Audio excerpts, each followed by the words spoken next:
C'è chi con i rotoli interni della carta da cucina ha realizzato un eco-calendario, chi una lampada di design usando pino cembro degli schianti di vaia. Creatività, attenzione, ricerca dei dettagli nei lavori eseguiti dalle scuole bellunesi vincitrici del concorso bandito dalla Camera di Commercio sull'economia circolare. È uno dei progetti che abbiamo messo in cantiere con le scuole per far capire ai giovani il valore del riciclo, che da un prodotto usato, anziché buttarlo via, può essere rigenerato con nuove produzioni. I bambini delle primarie di Vallada Gordina e di Belluno, gli alunni della media Ricci del capoluogo e gli studenti dell'artistico di Cortina e del comprensivo Berton di Pedavena questa mattina hanno ritirato il premio per un totale di 8.000 euro.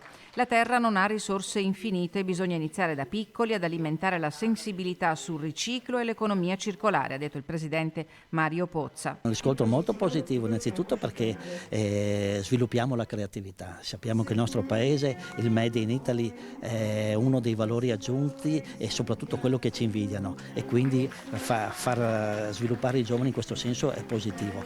Oggi non abbiamo qui tutto quello che hanno prodotto, perché ovviamente c'è anche una certa dimensione, però direi che siamo rimasti molto soddisfatti. I video degli elaborati vincitori e non saranno pubblicati nella playlist del canale YouTube della Camera di Commercio.